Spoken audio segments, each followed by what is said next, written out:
Nu de meivakantie met daarin een aantal feestdagen voor de deur staat, is het tijd om aandacht te besteden aan zonbescherming.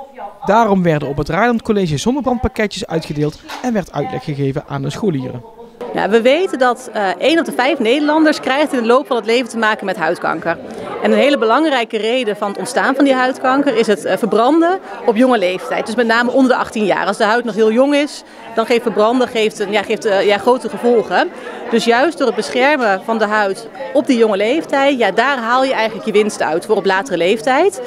En vorig jaar hebben we ingezet op alle bescherming op de basisscholen eerst aan te bieden. Ja, de middelbare scholen horen daar natuurlijk ook bij. Dus zo hebben we onze campagne uitgebreid met basisscholen en middelbare scholen om die zonbescherming echt meer centraal te gaan zetten. Hoe ga je slim om met de zon? Nou, het belangrijkste is eigenlijk een combinatie. En dat is het weren, kleren en smeren. Het weren betekent eigenlijk op tijd de schaduw opzoeken, dus het warmst van de dag uit de zon te blijven. Kleren is je huid te beschermen gewoon door bedekkende kleding te dragen, of bijvoorbeeld een petje. En het smeren is door het gebruik van een zonnebrandcrème. Die 3 dingen samen, die maken het, dat is de belangrijkste bescherming die er is. Het idee voor deze campagne ontstond na de coronatijd.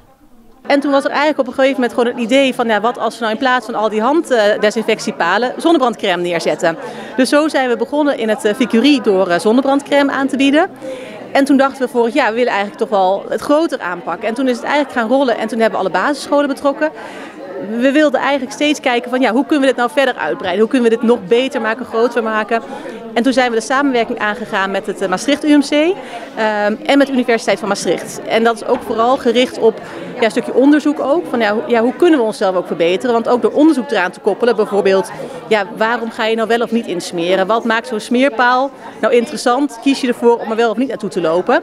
En daar is ook de Universiteit van Maastricht ook heel erg benieuwd naar. Waarom doen we dit wel of waarom doen we het niet? En ook met die informatie kunnen we hopelijk de komende jaren weer onze campagne gaan verbeteren. En zo steeds beter aansluiting te gaan vinden met passende maatregelen.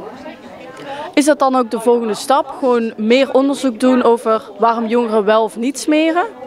Ja, dat is zeker eigenlijk de volgende stap en dat gaat beginnen na de meivakantie. Dan gaan de onderzoekers van de Universiteit van Maastricht, die gaan op zowel basisscholen als middelbare scholen, gaan ze eigenlijk het gedrag van leerlingen omtrent zo'n zonnebrandcrème paaltje gaan ze beoordelen en zien hoe we het gebruiken.